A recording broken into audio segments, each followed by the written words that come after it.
Stephen Scott is Creative Director at Big Mouth Audio, a post-production studio specialising in sound design for children's media. Stephen, what got you interested in sound production in the first place? I think I've always kind of came from a musical background. Ever since I was very young, picked up a few musical instruments, and as I kind of got older, I kind of started to experiment with recording bands, just friends and local people. And from that, I decided to take that further, go to university, study sound engineering, and once I sort of graduated from that, I set up my own music studio. Ran that for about 5 years, I think. And was that fun? I mean, did you enjoy that, or were you always look after a while? Did you think I've got to find something else to do? Yeah. I thought I enjoyed it, but after about 5 years, I kind of realised that I don't enjoy this at all. It was so difficult to make a success out of a music studio. But from that, we started to do sort of voiceover work and sort of more business to business stuff. And that's when I realised that this is what I really want to do is post-production. It's working with other companies, it's doing stuff like voice production, sound design. So we kind of segued from that into what became Big Mouth Audio.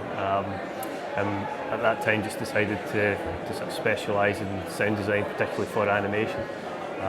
Why was that? Do you see a gap in the market, or is it something you just particularly enjoy? Yeah, a bit of both.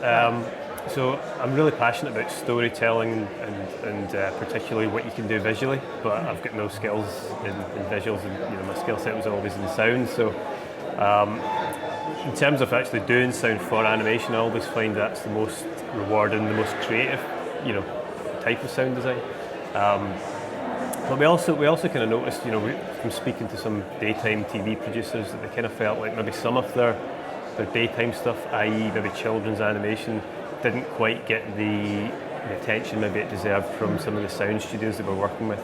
And so from that, we thought, well, here's an opportunity to do something that's really just for these companies, these producers, and just take what we love doing and sort of match it up with what they love doing. So that's how Big Mouth Audio sort of was born about 5 years ago.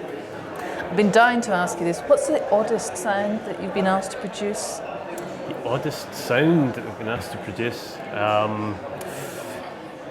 I'm just thinking, because the world of animation, it's unlike just ordinary everyday drama.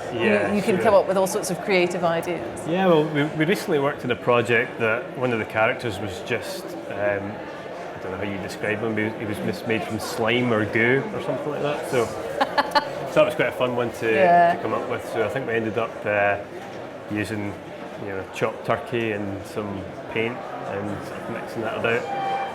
For a very short time, because it smelled terrible really quickly. So. Your account at local supermarkets must be really interesting in the itemised billing department.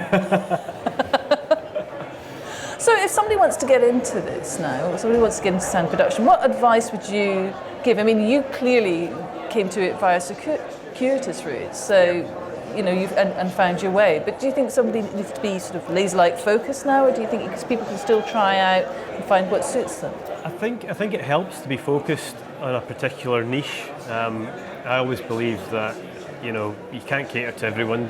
Find something that you're really passionate about, and if we're talking about sound, it could be is there something particularly within sound that you like to do in terms of genres or anything like that.